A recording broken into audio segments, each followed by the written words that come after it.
Today is 8/22/22. I've got a lot to talk about today as we go through the material.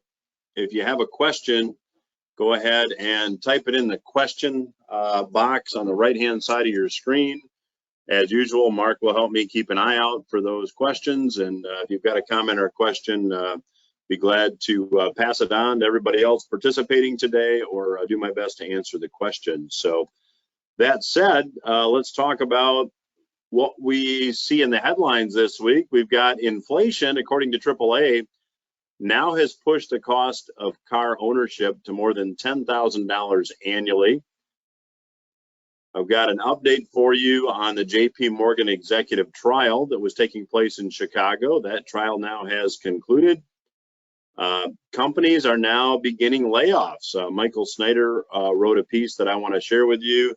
As I have mentioned on this broadcast repeatedly since the first of the year, I believe that we're in recession. We now have had 2 official quarters of negative economic growth or economic contraction. So I believe now we're starting to see more signs of recession.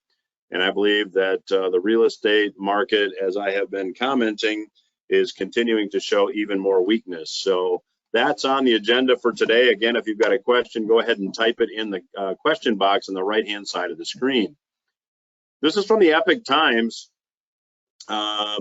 written by Catabella Roberts. The headline is "Inflation Sends Car Ownership Costs Soaring Above $10,000 a Year." AAA publishes a report each year called the Your Driving Costs Report. And the Your Driving Costs Report revealed this year that because of rising fuel prices and inflation and just other costs related to owning an automobile, it now costs more than $10,000 a year on average to own an automobile. The article says the overall average cost to own and operate a new automobile in 2022 is $10,728 on an annual basis. That's $894 a month. That is a big increase from the $805 per month, which was the average cost in 2021. That's up about 11%. Now, AAA, and if you go to the Retirement Lifestyle Advocates website, you'll be able to check out the replay of this webinar, and you'll also be able to check out the sources. AAA did publish a PDF that looked at 45 different vehicle models in 9 different categories, and they came up with the average cost of owning and operating a new vehicle. AAA selects top-selling mid-price models and compares them across 6 categories. They look at fuel, maintenance, repair, tire costs, insurance, licensing, registration, taxes, depreciation, and finance charges. The study does not look at used car prices. It assumes new cars only, it includes new cars only in the study. And it assumes that you drive 15,000 miles annually for a total of 75,000 miles over a 5-year time frame. Now, the data determined that it would cost drivers of gas-powered vehicles $2,700 a year to fuel up on average, and owners of electric vehicles that charge at home would need about $600 a year to charge their electric vehicle enough to cover the same distance. So an owner of an electric vehicle has savings on average of $2,100 per year. Now, fuel costs in the study were projected using $3.99 a gallon, or about $4 a gallon. So given where gas prices are now, we would find that that $2,700 number would probably be just a little bit lower than that. Now, gas prices have increased since early March, in part because of Russia's invasion of Ukraine. That is the ongoing reason given, as I talk about in the newsletter. Really, fuel prices were going higher before that, and the U.S. was actually energy independent at one point, and they are now no longer energy independent. That is making a bigger impact on fuel prices, in my view. So, as of August 18, the national average price for gasoline was $3.93 a gallon. That's up about $1 compared with 19 and 20. although as noted, it's down a good chunk since the $5 gallon seen in the $5 per gallon price seen in June. Greg Brannon, who is Director of Automotive Engineering for AAA, told USA Today, you're usually focused on the purchase price of a vehicle, but that's not the whole story, not even close. He said, I believe $10,000 is a number that's going to surprise a lot of people.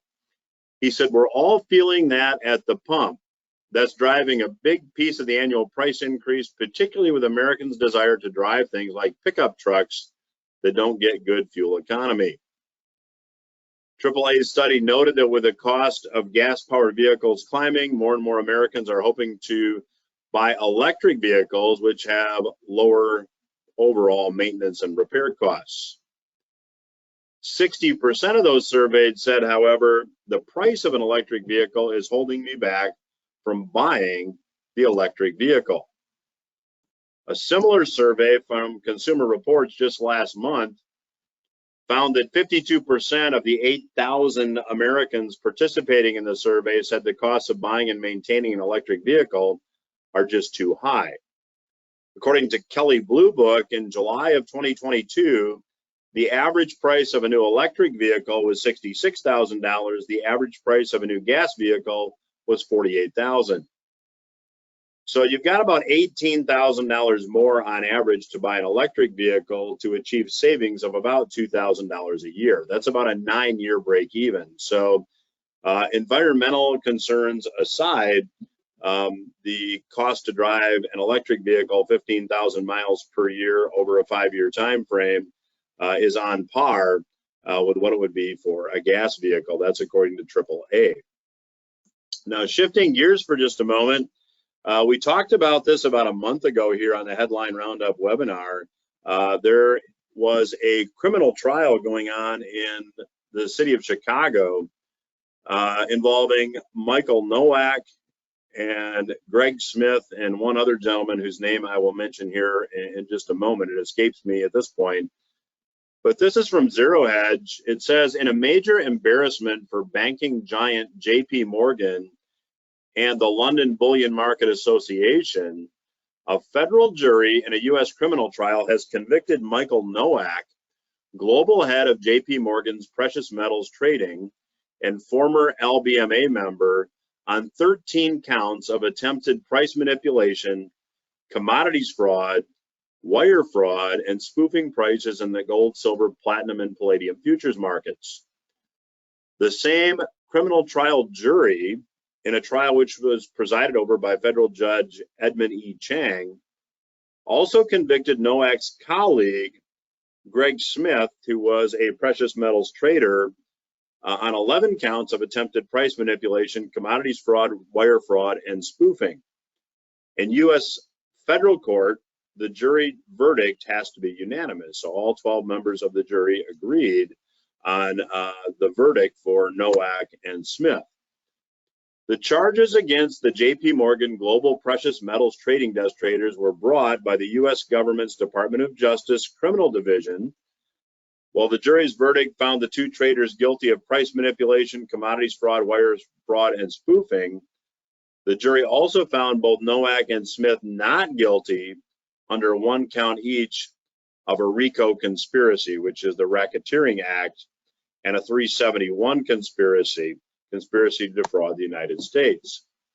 It's important to remember also that this trial of Nowak, Smith, and Ruffo is part of the same criminal investigation under which JP Morgan paid a record US $920 million using a deferred prosecution agreement.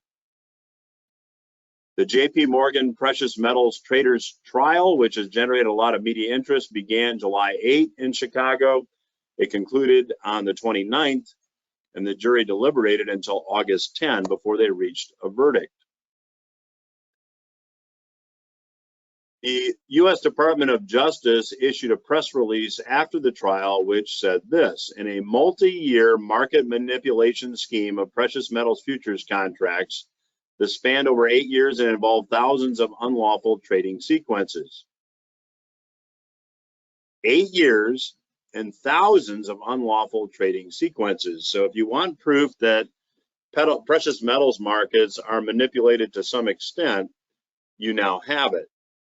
And the article author pointed out this was not done by some 2-bit basement hustler, but by JP Morgan's global head of precious metals, Nowak, and his chief lieutenant, Smith. Nowak was still a board member of the London Bullion Market Exchange when the indictment against him was unsealed. Back in September of 2019, the LBMA, the London Bullion Market Exchange, then explicably did nothing for almost a full work week before being forced on September 20, 2019 to remove Nowak from the board. Nowak was attending the LBMA board meeting on July 12. That was the last meeting he attended as a board member before he was removed from the board.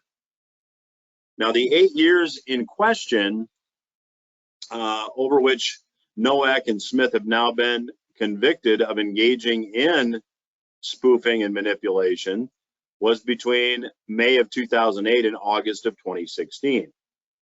The DOJ said this: the defendants engaged in thousands of deceptive trading sequences for gold, silver, platinum, and palladium futures contracts traded through the New York Mercantile Exchange and Commodity Exchange, that's the COMEX, which are commodities exchanges operated by CMA Group. These deceptive orders were intended to inject false and misleading information about the genuine supply and demand for precious metals futures contracts into the markets. Ruffo was acquitted. He'd only been charged with a RICO conspiracy and a 371 conspiracy, and like Nowak and Smith, was found not guilty of those charges. So the verdict was handed down on August 10. Nowak guilty of 13 counts, 4 different offenses. Smith, 11 counts on 4 different offenses. So that concludes that particular criminal trial. Now, if you have a question or a comment, go ahead and type it into the question box on the right-hand side of the screen. And as I've been talking about here on the Headline Roundup webinar and in the weekly Portfolio Watch newsletter and on the podcast, I believe that the economy has been in recession since the first of the year, and the recent data confirms that. Michael Smith, whose work I follow, had this to say. He said, when the economy slows down, layoffs inevitably happen. We witnessed this on a very large scale in 2009 and 2010, which was the last recession, and now it's happening again. U.S. economic numbers are rapidly getting worse, and companies all across America don't want to get caught with bloated payrolls as we plunge into a recession. As you'll see below, many of the firms that are laying off workers are either in the real estate industry or the tech industry. These two are on the leading edge of boom times, on the bleeding edge as the economy crashes. Now, the last 2 weeks saw 11 companies announce big layoffs, and here they are. Ultratech said it'll be laying off 600 workers. Rivian, the electric truck maker, will be laying off 840 workers. 7-Eleven has announced it will be eliminating 880 corporate jobs. Shopify is laying off 1,000 people. Vimeo says it will be eliminating 6% of its current workforce. Redfin will be reducing the size of its workforce by 8%. Redfin, if you're not aware, is a real estate company. Compass will be reducing the size of its workforce by 10%. Remax, big real estate company, will be reducing the size of its workforce by 17%. That's huge. Robinhood will be reducing the size of its workforce by 23%. Ford is preparing to cut 8,000 jobs in the coming weeks. Geico has closed every one of their California offices. So that's just in the last 2 weeks, we've got 11 major announcements of layoffs. This relates to the Geico action. Geico, one of the largest insurance companies in the United States, closed all 38 of its California offices on Monday. Hundreds of workers were laid off as a result. Geico will not be leaving California outright. It will still be offering policies in California directly online. Buying directly through agents by phone, however, will no longer be possible.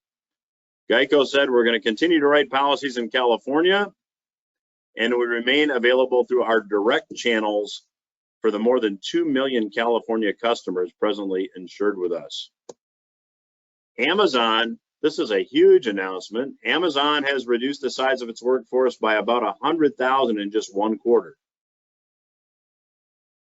Here's an announcement relating to Amazon reducing its workforce by 100,000. With recession fears mounting and inflation, the war in Ukraine, and the lingering pandemic taking a toll, many tech companies are rethinking their staffing needs, with many of them instituting hiring freezes, rescinding offers, and making rounds of layoffs. Amazon was one of the latest companies to discuss its belt-tightening efforts this week. During its quarterly earnings call Thursday, the e-commerce giant said it's been adding jobs at the slowest rate since 2019. After relying on attrition to winnow its staff, Amazon now has about 100,000 fewer employees than in the prior quarter. Snyder points out you could fill up 2 large football stadiums with 100,000 workers. Snyder points out that the housing crash is starting to pick up speed as well. I'll talk about that in just a second. But if you want to know what's on people's minds, you see what the Google searches are. And Snyder said, we just witnessed an absolutely massive spike in the number of Americans that are searching for the term "sell my home fast" on Google. Here's an announcement relating to that. Within hours of the latest GDP, that's gross domestic product, within hours of the latest GDP report on Thursday, which raised fears the United States could be entering a recession, online search volume for "sell my home fast" spiked by, get this, 2,750%. Shortly after the Commerce Department released a report on July 28, revealing that the economy showed negative growth for a second straight quarter, home sellers hoping for higher prices to continue are now concerned. Just like in 2008 and 2009, a lot of Americans that bought near the peak of the market are going to end up underwater on their homes.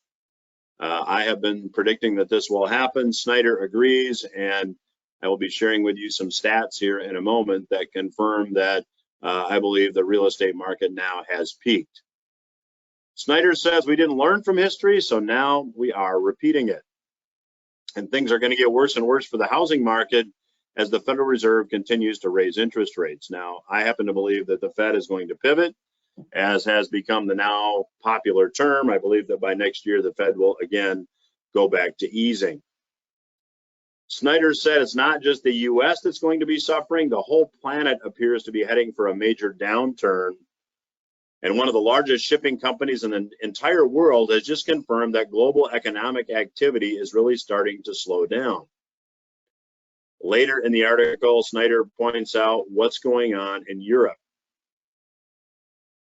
Germany's presidential palace in Berlin is no longer lit at night. The city of Hanover is turning off warm water in the showers of its pools and gyms.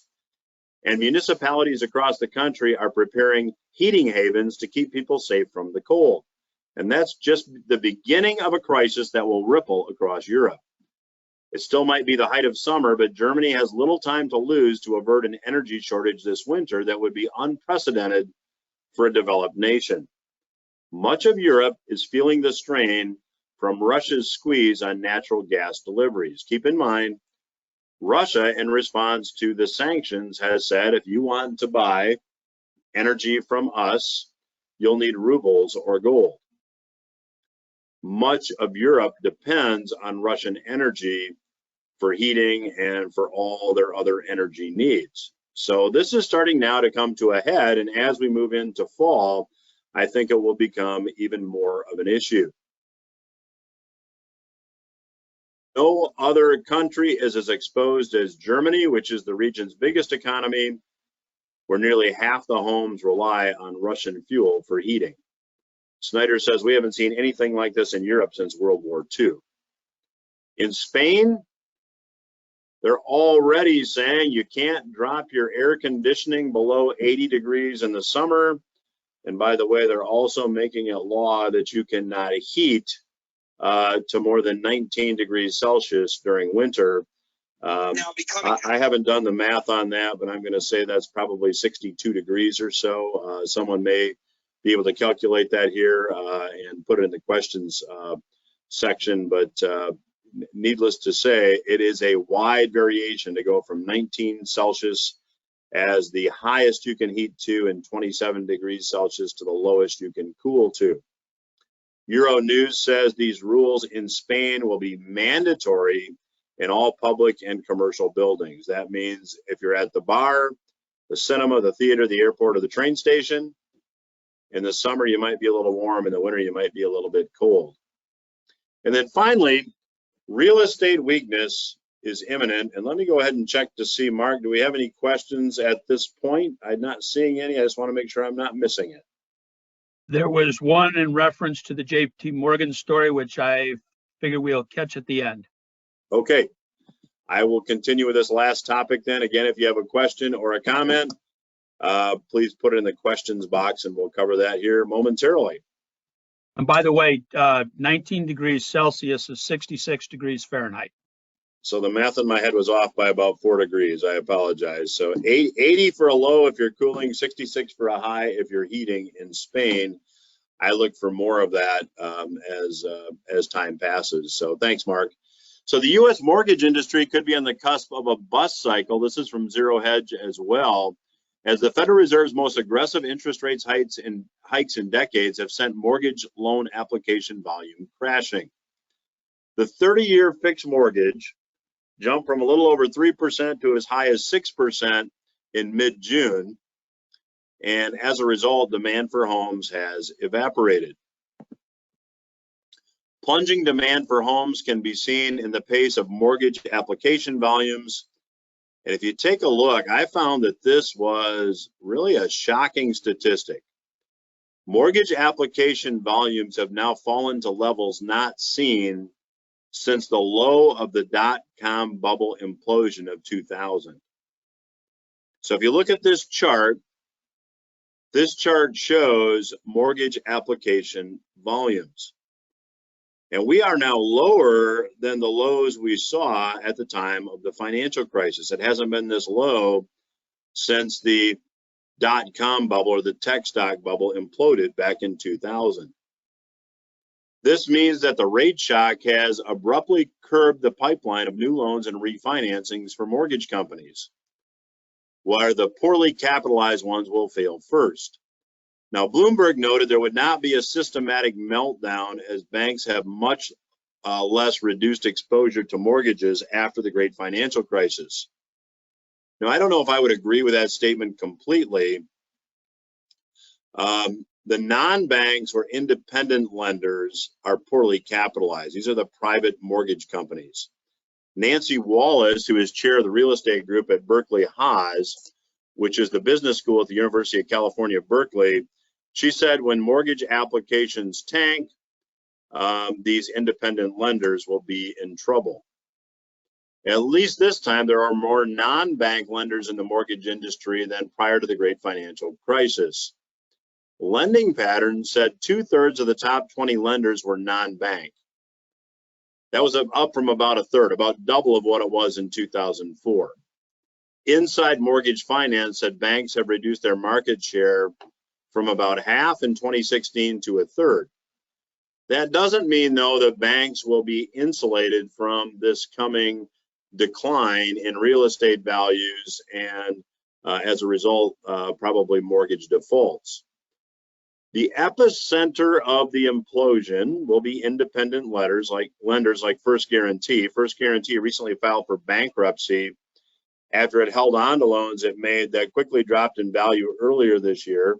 They didn't have time to package them up and sell them to investors before they had to declare bankruptcy. Court volumes revealed lending volume dropped when mortgage rates spiked earlier this year. Not a surprise. First Guarantee, though, owes Flagstar Bank and Customers Bank about $418 million. So banks will not be insulated from this. Banks have relationships with these independent lenders. Flagstar and Customers Bank have relationships with First Guarantee, which has declared bankruptcy. Another independent letter, Loan Depot, laid off 4,800 people in July. So we're seeing lots of layoffs, and I think we're now seeing the real estate market now slow, and I believe banks will be affected. So if you don't know the safety ratings of the bank or credit union you're dealing with, I would certainly encourage you to get familiar with it. Frank Martell, who is the CEO of Loan Depot, said this: after 2 years of record-breaking volumes, the market has contracted sharply and abruptly in 2022. We're taking decisive action to meet this challenge head-on. Loan Depot's equity has crashed more than 75% since going public in February of 2021. The question remains if the lender will follow the path of First Guarantee and have to declare bankruptcy. Sprout Mortgage is another private lender that fired its employees last month and announced it was closing up shop. Many private lenders can no longer find enough new loans to bundle or find new credit lines to continue operating. These private lenders need credit lines, which typically come from banks. So that's why I don't necessarily agree with the Bloomberg observation that banks will be insulated from this. I don't believe that they will. Part of the reason these companies are distressed is because the loans can't go to the GSEs for funding. The options for funding are more limited, which is especially painful when financial conditions are tightening. That's from David Goodson, who's head of securitized credit at Voya Investment Management.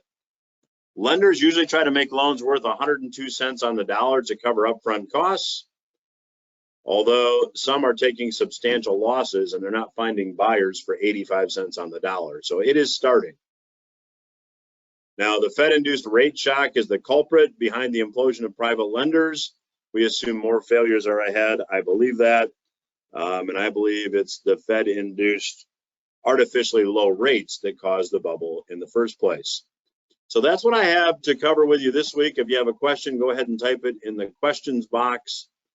And Mark, I'm going to go ahead and pop up the questions box here. Jeff has a question relating to the Goldman Sachs trial. Will these two criminals go to jail? Jeff, I don't have any of that information, so I don't know if there will be restitution. I don't know for how long. I don't know any of that. I will keep you posted. Rick asked, do you think the JP Morgan outcome will make any difference in future manipulation? You know, Rick, I would hope so. I would hope we would have free markets across the board. And as someone who looks at the world from a libertarian capitalist perspective, and I understand completely that may be different than some of you on today's webinar, I believe that we haven't had full free markets here for a very long time. The government has picked winners and losers for a very long time. I hope that will certainly change in the metals markets. However, I believe that it's going to be very, very difficult to stay ahead of the fundamentals. I'm going to have an update for you over the next couple of weeks here on some digital currency stuff that I believe will have to be bullish for metals. So as I continue to research that, I'll get you some information. If not next week, it will be on September 12. We will be live again next week. We will not be here on Labor Day, September 5. We'll be live again September 12. And Chris, I will take your comment. I appreciate that. A seminar on currency boards would be interesting. We'll definitely keep an eye on that. So I believe that, and Rick, you're welcome. Appreciate the comments and the questions and the participation. I'm not seeing any more questions, Mark, so unless I missed one, I think we can go ahead and conclude.